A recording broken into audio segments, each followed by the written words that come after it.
राधे राधे मेरे सभी दर्शकों। मैं आशा करता हूँ आप सभी लोग अच्छे होंगे। हमारे हिंदू धर्म में सबसे ज़्यादा पढ़ा जाने वाला अगर कोई ग्रंथ है तो वो हनुमान चालीसा है।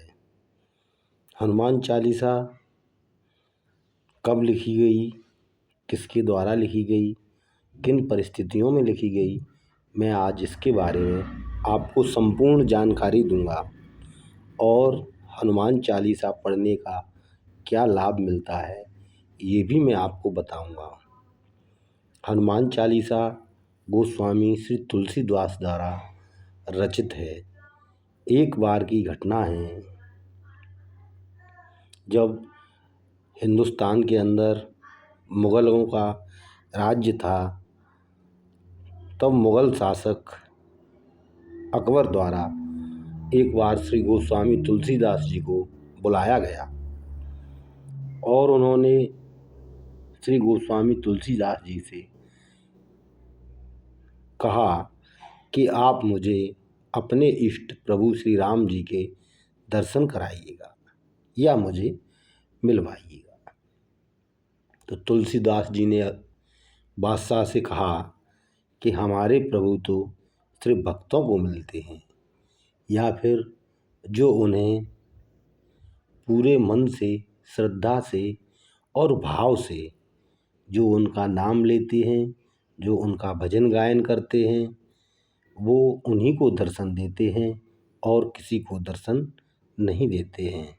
उनके दर्शन के लिए इंसान के मन में स्वच्छ भाव होना चाहिए, तभी उनसे मुलाकात हो पाती है। इस बात को अकबर बादशाह ने गुस्से में लिया और उनको कारागार में डलवा दिया। हालांकि इतिहासकारों ने कभी भी बादशाह को हिंदू विरोधी नहीं बताया है। सभी पुस्तकों में अकबर बादशाह को सभी धर्मों का अनुयायी बताया है, लेकिन जो बातें सत्य हैं वह बातें मैं आपको बता रहा हूँ, लेकिन ये बातें कहीं पुस्तकों में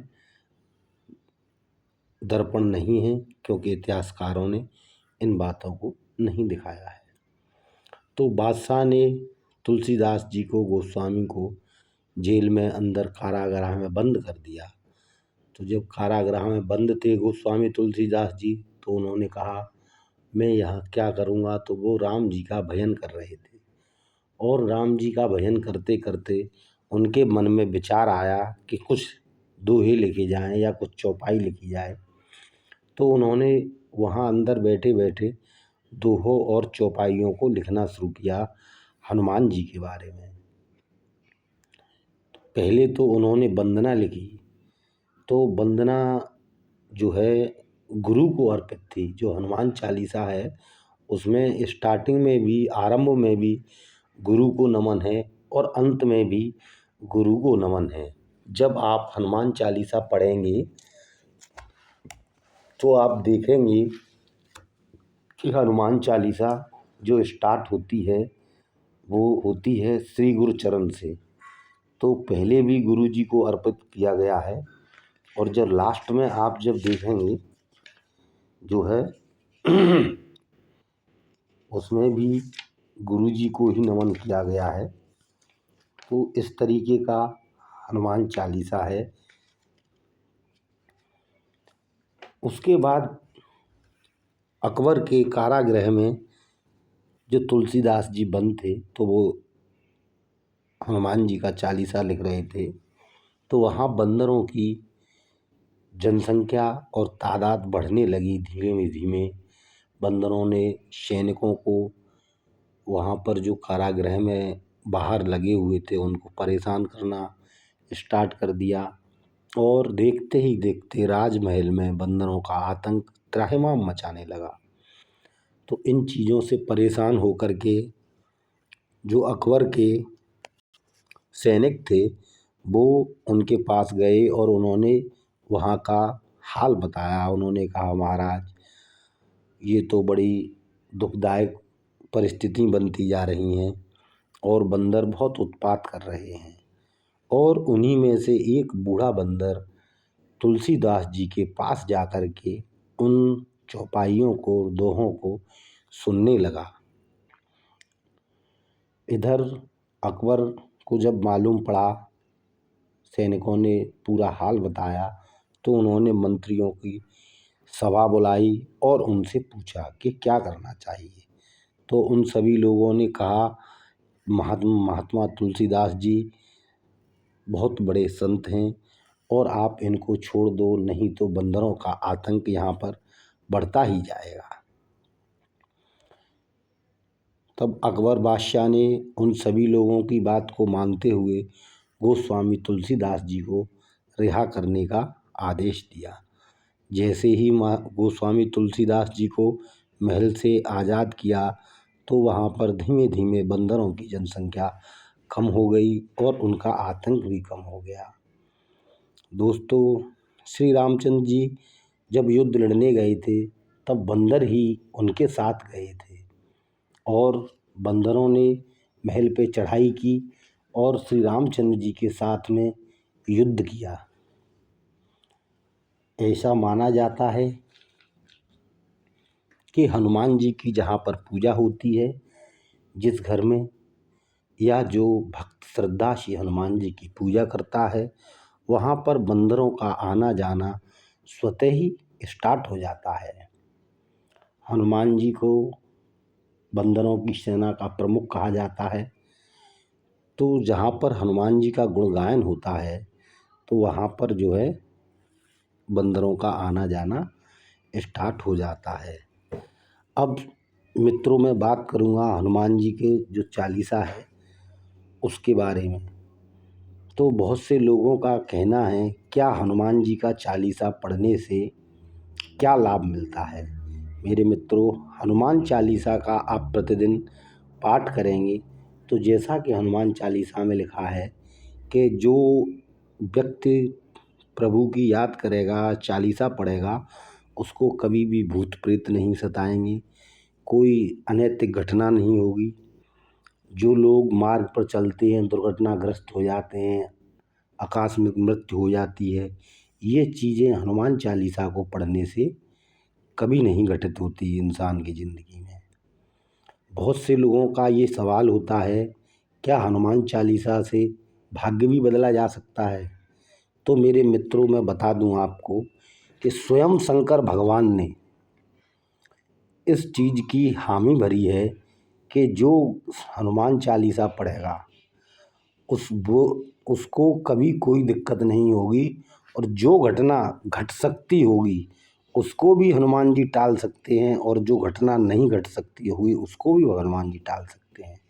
हनुमान जी बल, बुद्धि और विद्या के दाता हैं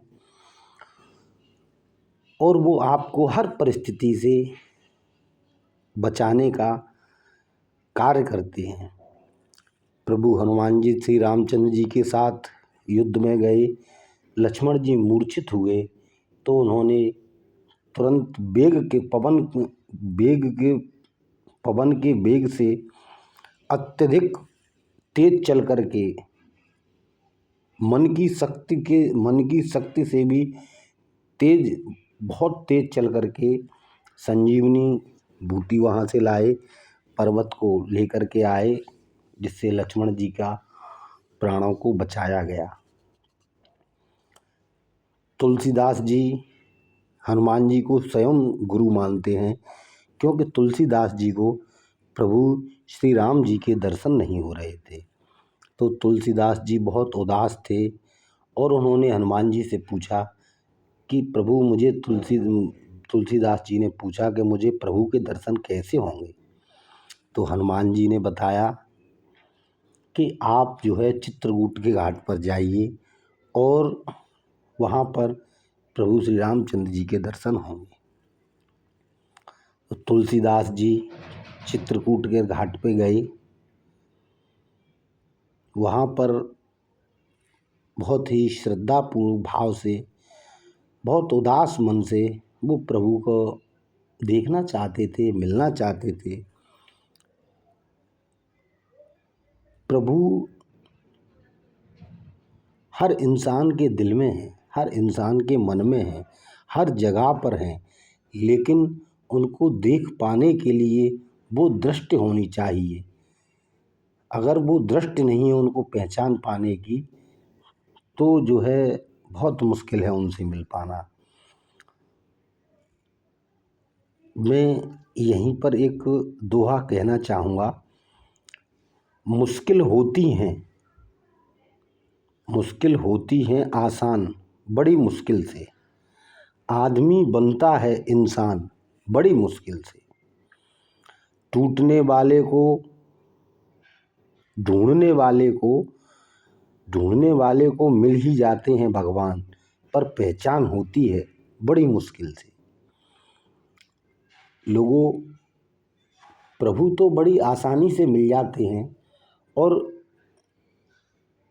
मिल क्या, वो सभी जगह विद्वान हैं, हर जगह हैं, हर कण में हैं, हर क्षण में हैं, लेकिन उनको पहचान पाना हर इंसान के बस की बात नहीं है। उनको पहचानने के लिए हमारा मन, आत्मा और भाव, जब सारी चीज़ें अच्छी होंगी तभी हम प्रभु को पहचान सकते हैं। गोस्वामी तुलसीदास जी चित्रकूट के घाट पर इंतजार करते रहे श्री रामचंद्र जी का। श्री रामचंद्र जी आए, लक्ष्मण जी भी साथ में थे, लेकिन वो पहचान नहीं पाए, और उनसे तिलक भी कराया गोस्वामी तुलसीदास जी से, और तिलक करा करके वो फिर से चले गए। शाम हुआ, उन्होंने श्री हनुमान जी से फिर कहा कि प्रभु आज भी मुझे दर्शन नहीं हुए प्रभु के। तो उन्होंने कहा आज आए थे, आप पहचान ही नहीं पाए, मैंने तो इशारा भी किया आपको, लेकिन आपने खुद ही नहीं, स्वयं पहचान नहीं पाए। तो उन्होंने हनुमान जी से कहा कि मुझे अब आए तो आप कृपया करके कोई ऐसा मार्गदर्शन दें कि मैं पहचान लूँ। उन्होंने कहा ठीक है, आप कल फिर जो है प्रभु आएंगे तो मैं आपको कुछ न कुछ संकेत दूंगा, इशारा करूंगा। दूसरे दिन तुलसीदास जी फिर चित्रकूट के घाट पर गए, और वहाँ पर चंदन घिस रहे थे, लोगों को लगा रहे थे। तो प्रभु श्री राम जी ने आकर के तुलसीदास जी से कहा कि संत जन आप मुझे तिलक लगा दें। तो प्रभु तुलसीदास जी कहते हैं कि यहाँ घाट पर तो और भी बहुत से लोग हैं, आप कहीं भी जा कर के चंदन लगवा लीजिए। तो राम जी ने कहा आप ही लगा दीजिए। तब वो तुलसीदास जी तब भी नहीं पहचान पा रहे थे। तो हनुमान जी एक पेड़ पे बैठे थे, तोता का रूप रख करके, उन्होंने वहाँ से कहा कि चित्रकूट के घाट पर भई संतन की भीड़, और तुलसीदास चंदन घिसें तिलक करें रघुबीर। ये बात जैसे ही तुलसीदास जी ने सुना, बहुत भावुक थे, बहुत अंदर से टूटे हुए थे, बहुत रो रहे थे प्रभु से मिलने के लिए। तो जैसे ही उन्होंने इस बात को सुना, तो उन्होंने ऊपर देखा, और उनको जो है प्रभु के साक्षात दर्शन हुए। प्रभु के दर्शन होने से के बाद उनका मन जो है भावुक हो गया। तो जा कर के उन्होंने तब जा कर के प्रभु के दर्शन हो पाए इस प्रकार तुलसीदास जी को। तो मेरा कहने का तात्पर्य ये है कि जो भी हनुमान जी का चालीसा पढ़ता है, जो भी हनुमान जी को पूरे भाव से श्रद्धा से मानता है, तो उसके सारे कार्यों को श्री हनुमान जी महाराज, बालाजी महाराज ठीक कर देते हैं। जिसके भाग्य में भाग्य का प्रभाव कम होता है, उसके भाग्य को अच्छा कर देते हैं। जो भी आप संसार की सुख सुविधाएं या कोई भी कार्य आपका बन नहीं रहा हो, तो आप पूरी श्रद्धा भाव से हनुमान जी का पाठ करिएगा, और हनुमान जी के बताए हुए जो भी कार्य हैं उनका अनुसरण करिएगा। ऐसा नहीं कि आप हनुमान चालीसा पढ़ रहे हैं और पढ़ने के बाद गलत कार्यों में लिप्त हैं। तो कृपया करके इन चीज़ों से बचिएगा। जब हम किसी भगवान को या इष्ट को मान रहे हैं, तो फिर पूरी श्रद्धा और भाव से उनके आचरणों का भी अनुकरण करिएगा। जब तक आप उनके आचरण का अनुसरण नहीं करेंगे, तब तक लाभ कैसे मिलेगा। तो मेरे साथियों, मैं समझता हूँ आप समझ गए होंगे हनुमान चालीसा का पढ़ने का लाभ।